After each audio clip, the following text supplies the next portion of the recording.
الحمد لله رب العالمين العزيز الجليل الأكبر الذي لا راد لما عبد ولا دافع لما قدر من نفع والضرر خالق الجن والبشر ومصنفي كل الأصناف ومحوي الأرض بعد موتها بوابل المطر رافع السماء بغير عمد ينظر ومزينها بزينة الكواكب فيهدي به الذين من استبصر فسبحان الذي قبض عبده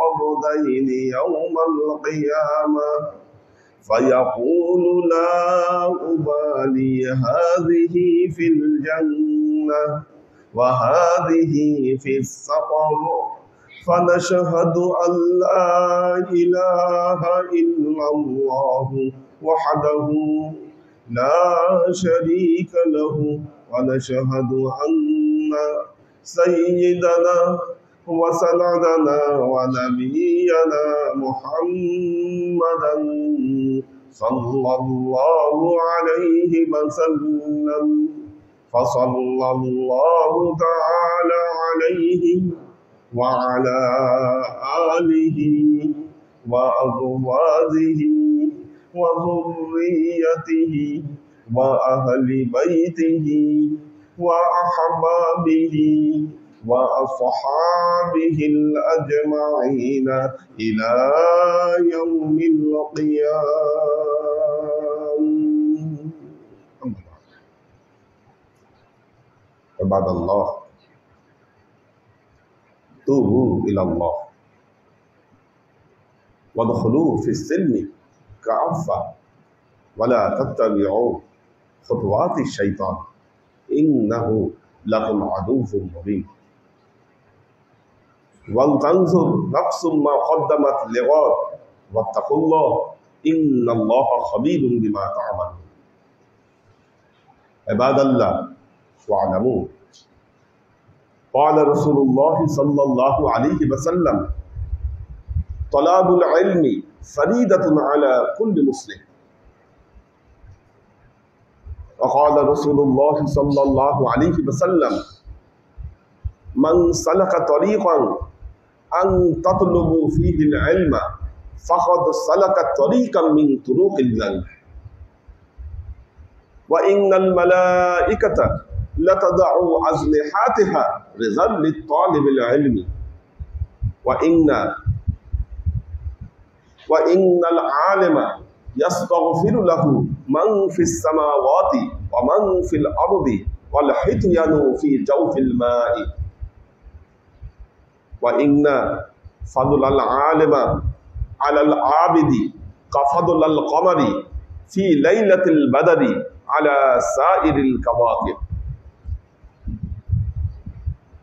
وإن الأنبياء لا يرثون دينارا أو درهما ولكن يرثون العلم فمن أخذه فأخذ حظ وافر وقال رسول الله صلى الله عليه وسلم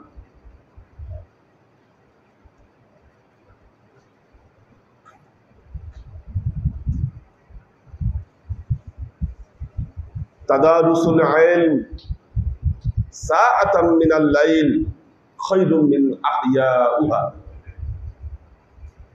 وقال وعليكم أن تطلبوا العلم الإيمان والعلم الإسلام والعلم الإيمان والعلم الإحسان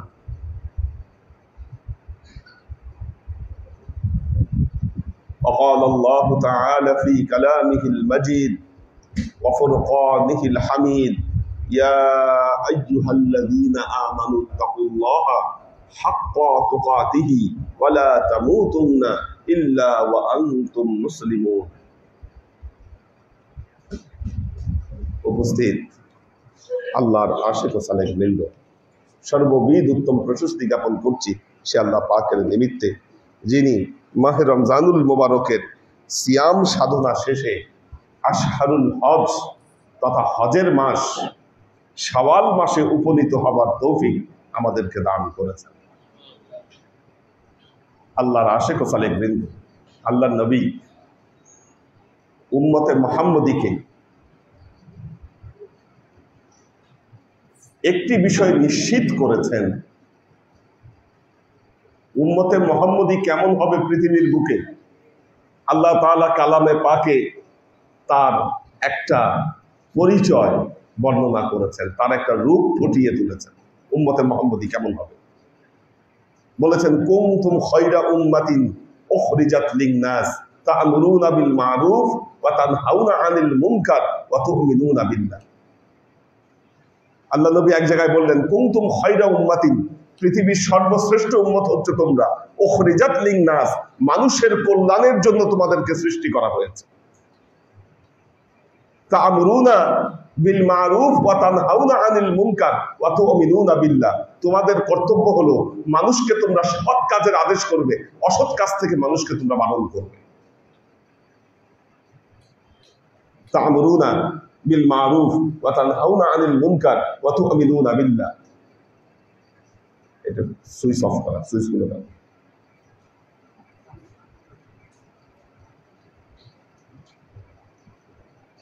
switch দাও, press করো।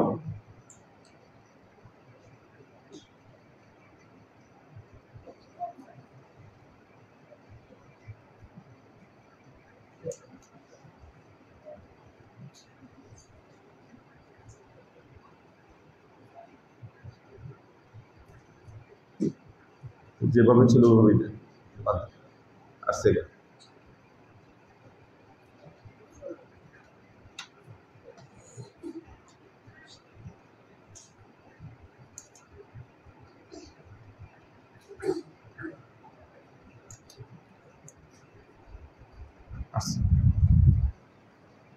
তো আল্লাহর আশিক ও সালেক বৃন্দ, উম্মতে মুহাম্মদী মানুষের কল্যাণের জন্য নিয়োজিত। উম্মতে মুহাম্মদীর দায়িত্ব হলো মানুষকে সৎ কাজের আদেশ করবে, অসৎ কাজ থেকে নিষেধ করবে। কোরআনের আরেক জায়গায় আল্লাহ বলেছেন, রুহামাউ বাইনাকুম ওয়া আশিদ্দাউন আলাল কুফফার, উম্মতে মুহাম্মদীর চরিত্র হলো তারা একে অপরের প্রতি অত্যন্ত রহমদিল, ওয়া আশিদ্দাউন আলাল কুফফার, কাফেরদের প্রতি তারা অত্যন্ত ভয়ানক। আল্লাহ টোটাল একটা বর্ণনা উম্মতে মুহাম্মদীর দিয়েছেন, পরিচয় দিয়েছেন। ঠিক তেমনি এর সাথে সাথে আল্লাহর নবী উম্মতে মুহাম্মদীর জন্য আরেকটা বিষয় বিধিবদ্ধ করেছেন, বলেছেন তলাবুল ইলমি ফারিদাতুন আলা কুল্লি মুসলিম, প্রত্যেক মুসলমান নর নারীর উপর জ্ঞান অর্জন করা ফরজ। অর্থাৎ উম্মতে মুহাম্মদী অশিক্ষিত থাকবে, জ্ঞান অর্জন করবে না, এটা আল্লাহর নবী চান নাই। একেবারে ফরজের কাতারে দান করিয়ে দিয়েছেন যে জ্ঞান অর্জন করা প্রত্যেক মুসলমান নর এবং নারীর উপরে ফরজ, জ্ঞান অর্জন করতে হবে সবাইকে।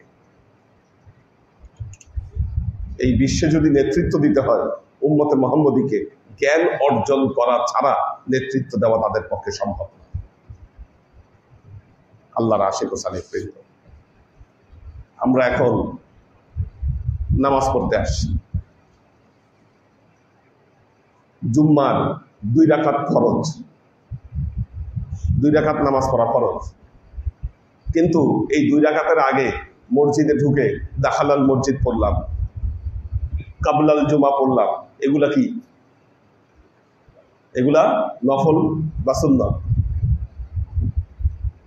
এজন্য মনে রাখবেন, জ্ঞান অর্জনের ক্ষেত্রে ধর্মীয় জ্ঞান অর্জন করা প্রত্যেকের উপর ফরজ। উম্মতে মুহাম্মদী নর নারী সবার উপর ফরজ। এর বাহিরে যারা অন্যান্য জ্ঞান অর্জন করছেন, এই জ্ঞান অর্জন করা তাদের জন্য নফল বা সুন্নাত। আপনি ইঞ্জিনিয়ার হয়েছেন, ইঞ্জিনিয়ারিং পড়েছেন, এই যে জ্ঞান অর্জন করলেন, আপনার মধ্যে যদি ধর্মীয় জ্ঞান থাকে ওই জ্ঞান অর্জন করা আপনার জন্য নফল ইবাদতের শামিল হয়েছে। আপনি চার্টার্ড অ্যাকাউন্টেন্ট হয়েছেন, এই যে আপনি চার্টার্ড অ্যাকাউন্টেন্ট হলেন, আপনার ভেতরে যদি ধর্মীয় জ্ঞান থাকে, ওই জ্ঞান অর্জন করা আপনার জন্য ইবাদতে পরিণত হয়েছে, ওগুলো হয়েছে নফল ইবাদত। কিন্তু আগে আপনাকে ধর্মীয় জ্ঞান অর্জন করতে হবে। এই ধর্মীয় জ্ঞান কোন জ্ঞান, কিভাবে অর্জন করবেন, এর স্বরূপও আল্লাহ রাব্বুল আলামিন, আল্লাহ নবী আমাদেরকে বলে দিয়ে গেছে। ধর্মীয় জ্ঞান বলতে বোঝায় 3 প্রকার জ্ঞান। 3 প্রকার জ্ঞান। হাদিসে জিব্রাইল, এটা বিখ্যাত হাদিস। একবার জিব্রাইল আলাইহিস সালাম আল্লাহ নবীর সাথে দেখা করতে আসলেন মসজিদে নববীতে। সাহাবায়ে কেরাম বসেছিলেন। উনি বাবে জিব্রাইল দিয়ে ঢুকলেন, আল্লাহর নবীর সামনে বসলেন। জিব্রাইলে আমিন 2 হাত আল্লাহর নবীর এই পায়ের উপরে রাখলেন। সাহাবায়ে কেরাম বলছেন, যে আগন্তুক আসলো আমরা কেউ তাকে চিনি না, আমাদের মধ্যে তিনি কেউ নন, আমরা এর আগে কখনো তাকে দেখি নাই। এমন একজন আগন্তুক আসলো, এসে আল্লাহ নবীর 2 উরুর উপরে তার হাত রাখলো। আল্লাহ নবীকে 3টা প্রশ্ন করলেন। প্রথম প্রশ্ন করলেন, ইয়া রাসূল আল্লাহ, মাল ইসলাম, ইসলাম কি? দ্বিতীয় প্রশ্ন করলেন, মাল ঈমান, ঈমান কি? তৃতীয় প্রশ্ন করলেন, মাল ইহসান, ইহসান কি? এই 3টা প্রশ্ন আল্লাহ নবীকে করলেন। আল্লাহ নবী এই 3টা প্রশ্নের জবাব দিলেন। কাজেই মনে রাখতে হবে, এই 3 প্রকার জ্ঞান অর্জন করা প্রত্যেক মুসলমান নর এবং নারীর উপর ফরজ। ওয়া আলাইকুম আন তাতলুবুল ইলমা, আল ইলমাল ইসলাম ওয়াল ইলমাল ঈমান ওয়াল ইলমাল ইহসান। প্রথম আসি ইলমাল ইসলাম, ইসলামের জ্ঞান। ইসলামের জ্ঞানের উত্তরে আল্লাহ নবী যেগুলো বললেন, ইকামিস সালাত, 5 ওয়াক্ত নামাজ আদায় করা, রমজানে রোজা রাখা, যাকাত আদায় করা, হজ করা, অর্থাৎ আমাদের শরীয়তের যে বিধানাবলী আছে কি, এগুলোর তালকিন আল্লাহ নবী দিলেন। বললেন এই সমস্ত জ্ঞান অর্জন করাই হলো ইসলামের জ্ঞান, তার মানে শরীয়তের জ্ঞান। শরীয়তের জ্ঞান। দ্বিতীয় প্রশ্ন ছিল, মাল ঈমান, ঈমান কি? আল্লাহ নবী বললেন, আল্লাহর উপর বিশ্বাস স্থাপন করা, রাসূলের উপর বিশ্বাস আনা, কিতাবের উপর বিশ্বাস আনা, পরকালের উপরে বিশ্বাস আনা। যে বিষয়গুলো আমরা দেখতে পাচ্ছি না, কি আমাদের চোখের সামনে যেই বিষয়গুলো প্রস্ফুটিত নয়, এই বিষয়গুলোর উপর ঈমান আনাই হলো ইলমান ঈমান। দেখা জিনিসের উপর বিশ্বাস আনতে হয় না, বিশ্বাস আনতে হয় অদেখা জিনিসের উপর।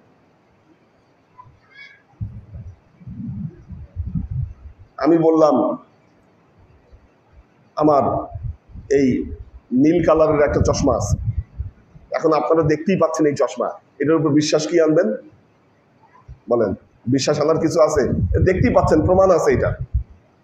এখন আমি যদি বলি আমার স্বর্ণের তৈরি একটা চশমা আছে, এখন প্রশ্ন হলো আপনি কি এটা বিশ্বাস করবেন কি করবেন না? দেখবেন যে সমস্ত বিষয়ের উপর আল্লাহ ঈমান আনতে বলেছেন, কোনোটাই আপনার সামনে নাই। দোজখ আপনার সামনে নাই, বেহেশত আপনার সামনে নাই, কি কবরের জীবন আপনার সামনে নাই। আল্লাহ যেই সমস্ত বিষয়ের উপর বিশ্বাস আনতে বলেছেন, কোনোটাই আপনার সামনে নাই। আল ইলম আল ঈমান। 3 নম্বর প্রশ্ন হলো আল ইলম আল ইহসান, ইহসানের জ্ঞান অর্জন করা। যখন এই প্রশ্ন করলেন, আল্লাহ নবী বললেন, ইহসান হলো আনতা আবুদুল্লাহ কাআন্নাকা তারাহু ফাইন লাম তাকুন তারাহু ফাইন্নাহু ইয়ারাকা। অর্থাৎ এমন ভাবে আল্লাহর ইবাদত বন্দেগী করো যেন তুমি আল্লাহকে দেখতে পাচ্ছ। যদিও তুমি আল্লাহকে দেখতে না পাও, তোমার ভেতরে এই বিশ্বাস রেখো আল্লাহ তোমাকে দেখছেন। তার মানে এই 3 জ্ঞানের অর্থ দাঁড়ালো শরীয়তের জ্ঞান, তরিকতের জ্ঞান এবং মারেফতের জ্ঞান অর্জন করা প্রত্যেক মুসলমান নর নারীর উপর ফরজ। জ্ঞান অর্জন করতে হবে 3 প্রকার জ্ঞান: শরীয়তের জ্ঞান, তরিকতের জ্ঞান এবং মারেফতের জ্ঞান। এই 3 প্রকার জ্ঞান যিনি অর্জন করলেন, তিনি জ্ঞানের ফরজ দায়িত্ব আদায় করলেন। এখন ধরুন একজন মাদ্রাসায় পড়তেছেন, হাফিজি মাদ্রাসায়, তিনি হাফেজ হলেন, পুরো কোরআন মুখস্থ করলেন। অথবা কেউ একজন দাওরা হাদিস পড়লেন, তিনি শরীয়তের সব বিধিবিধান তিনি জানলেন, শরীয়তের একজন মুহাক্কিক হলেন। এর দ্বারা ইলমাল ইসলাম অর্জন করা সম্ভব, কিন্তু তরিকত আর মারেফতের জ্ঞান কোনো মাদ্রাসায় অর্জন করা সম্ভব নয়, কোনো প্রতিষ্ঠানে অর্জন করা সম্ভব নয়, যতক্ষণ না পর্যন্ত একজন তরিকতের আধ্যাত্মিক গুরুর শরণাপন্ন না হবেন, ততক্ষণ পর্যন্ত তরিকত এবং মারেফতের জ্ঞান অর্জন করা কারো পক্ষে সম্ভব নয়। কিন্তু এই জ্ঞান অর্জন করা ফরজ। হাদিসে জিব্রাইল আমাদের জন্য একটা সনদ। জিব্রাইলে আমিন এসে প্রথম কি কাজ করলেন দেখেন, আল্লাহর নবীর 2 পায়ের উপরে ওনার 2 হাত রাখলেন। হাদিস খুলে দেখেন, ফা ওয়াদা কাফাইহি, ওনার 2 হাত আল্লাহর নবীর এই পায়ের উপরে রাখলেন। তার মানে বোঝালেন, জ্ঞান শিক্ষা করার আগে তুমি আদব শিক্ষা করো। আগে আদব শিক্ষা করো। কি আদব ছাড়া জ্ঞান ধারণ করা সম্ভব নয়।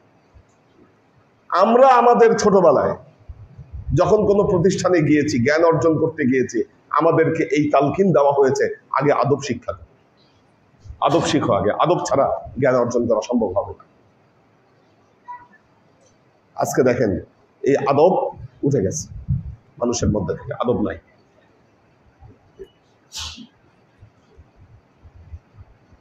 আল্লাহর আশিক ও সালেক বৃন্দ, আদব ছাড়া জ্ঞান ধারণ করা, জ্ঞান শিক্ষা করা সম্ভব নয়।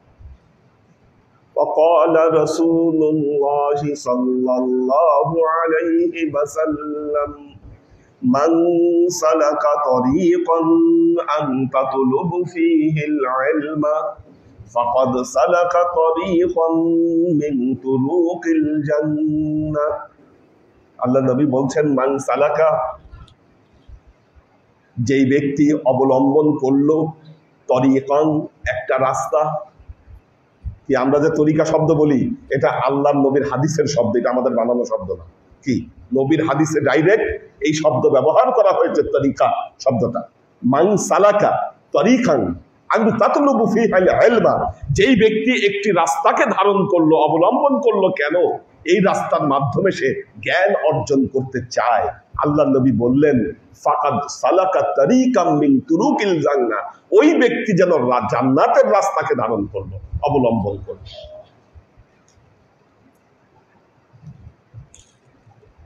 এই 3 প্রকার জ্ঞান মনে রাখবেন। وَإِنَّ الْمَلَائِكَةَ لَتَدْعُو أَجْنِحَتَهَا رِزْقًا لِلطَّالِبِ الْعِلْمِ। যখন একজন তালেবে এলেম এই জ্ঞান অর্জন করার জন্য একটা পথকে অবলম্বন করে, আল্লাহর নূরের ফেরেশতারা তাদের সম্মানার্থে তাদের পায়ের নিচে ফেরেশতাদের নূরের পাখা বিছায় দেয়। এই জ্ঞান অর্জনকারীদের সম্মানার্থে আল্লাহর ফেরেশতারা তাদের পায়ের নিচে নূরের পাখা বিছায় দেয়। শুধু তাই নয়, ইন্নাল আলিমা ইয়াস্তাগফিরু লাহু মান ফিস সামাওয়াতি ওয়া মান ফিল আরদি ওয়াল হাইতয়ানু ফি জাওফিল মাই।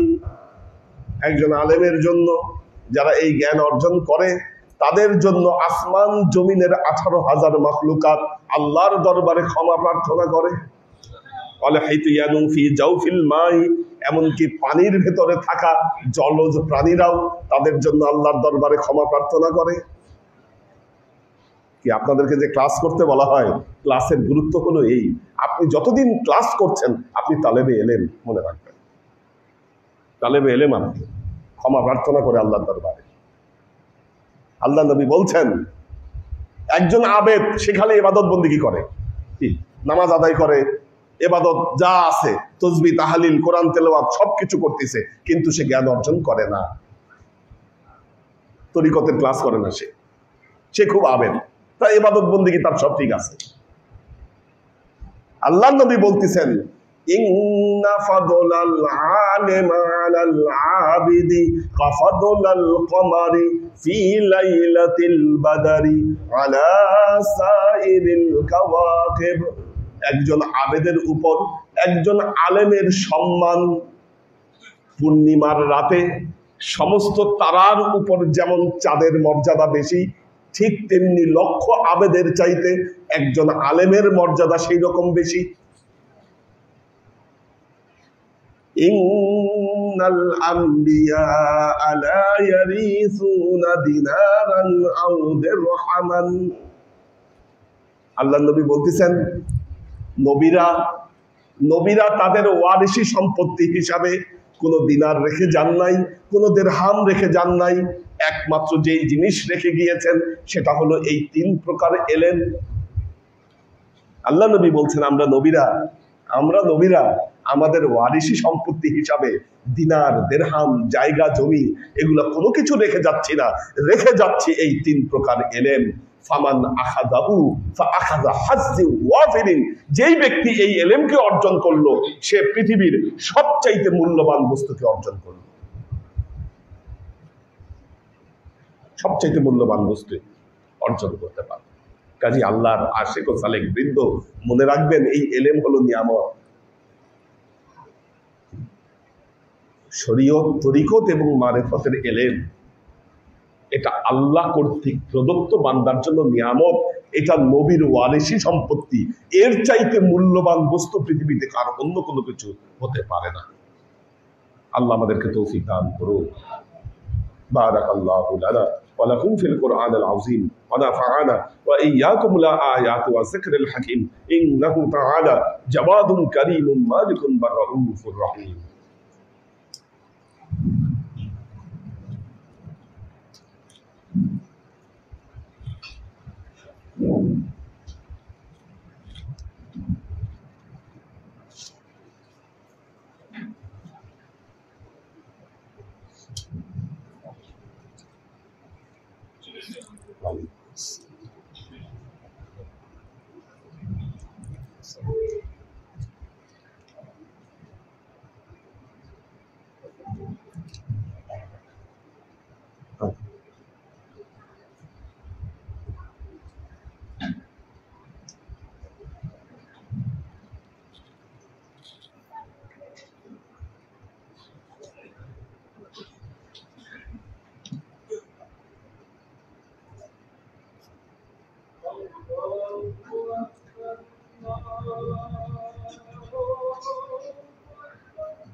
الحمد لله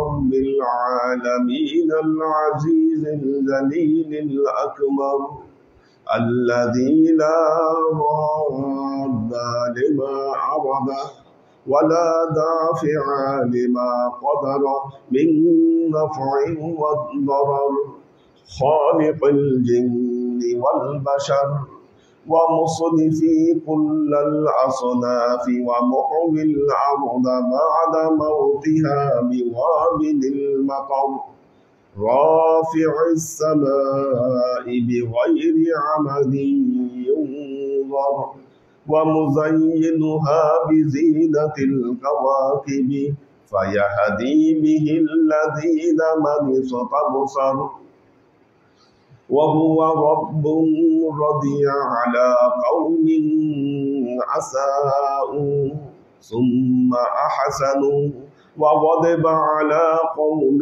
أحسنوا ثم أساءوا فيقبض قبضتين يوم القيامة فيقول لا أبالي هذه في الجنة وهذه في السقر فنشهد أن لا إله إلا الله وحده لا شريك له ونشهد أن سيدنا وسندنا ونبينا محمدا صلى الله عليه وسلم فصلى الله تعالى عليه وعلى آله وأزواجه وذريته وأهل بيته وأحبابه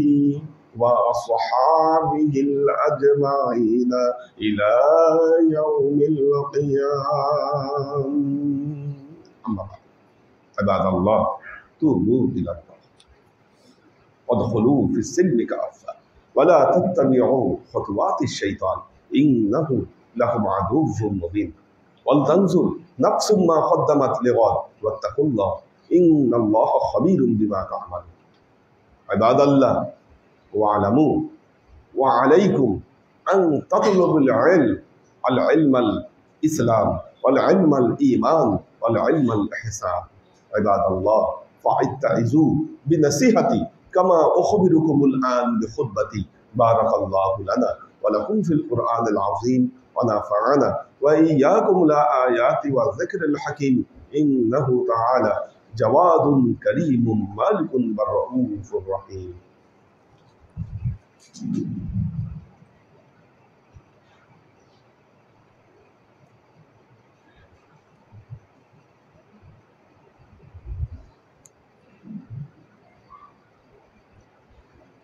الحمد لله نحمده ونستعينه ونستغفره ونؤمن به ونتوكل عليه ونعوذ بالله من شرور أنفسنا ومن سيئات أعمالنا من يهد الله فهو المهتدي ومن يضلل فلن تجد له وليا مرشدا فنشهد أن لا إله إلا الله وحده لا شريك له ونشهد أن سيدنا وسندنا ونبينا محمدا صلى الله عليه وسلم الذي أرسله الله بالحق بشيرا ونذيرا وداعيا إلى الله بإذنه وسراجا منيرا. وقال تعالى إن الله وملائكته يصلون على النبي يا أيها الذين آمنوا صلوا عليه وسلموا تسليما. اللهم صل على محمد وعلى آل محمد كما صليت على إبراهيم وعلى آل إبراهيم إنك حميد مجيد. اللهم بارك على محمد وعلى آل محمد كما باركت على إبراهيم وعلى آل إبراهيم إنك حميد مجيد. اللهم صل وسلم ورحم وبارك على سيدنا ونبينا وشفيعنا وحبيبنا وقرة أعيننا محمد صلى الله عليه وسلم وعلى آله وأزواجه وذرياته وأهل بيته وأحبابه وأصحابه الأجمعين إلى يوم القيامة، خصوصا على صاحب الصدق عامل المؤمنين أبي بكر الصديق رضي الله تعالى عنه، وعلى صاحب العدل والإحسان عامل المؤمنين عمر بن الخطاب رضي الله تعالى عنه، وعلى صاحب الحياء والإخوان عامل المؤمنين عثمان بن عفان رضي الله تعالى عنه، وعلى صاحب الحلم والعلم والعرفان عامل المؤمنين علي بن أبي طالب رضي الله تعالى عنه، وعلى تمام العشرة المبشرات والتابعين والتابعين المهديين. اللهم اهد أئمة المسلمين إلى سنة رسول الله صلى الله عليه وسلم. اللهم اغفر أئمة المسلمين مغفرة ظاهرة وباطنة. اللهم أعز الإسلام والمسلمين. اللهم أت أئمة المسلمين فلاحا عظيما. اللهم انصر من نصر دين محمد صلى الله عليه وسلم، وجعلنا منهم واخذل من خذل دين محمد صلى الله عليه وسلم، ولا تجعلنا منهم. تعدلوا عباد الله رحمكم الله. إن الله يأمركم بالعدل والإحسان وإيتاء ذي القربى وينهى عن الفحشاء والمنكر والبغي يعظكم لعلكم تذكرون. فاذكروني أذكركم واشكروا لي ولا تكفرون.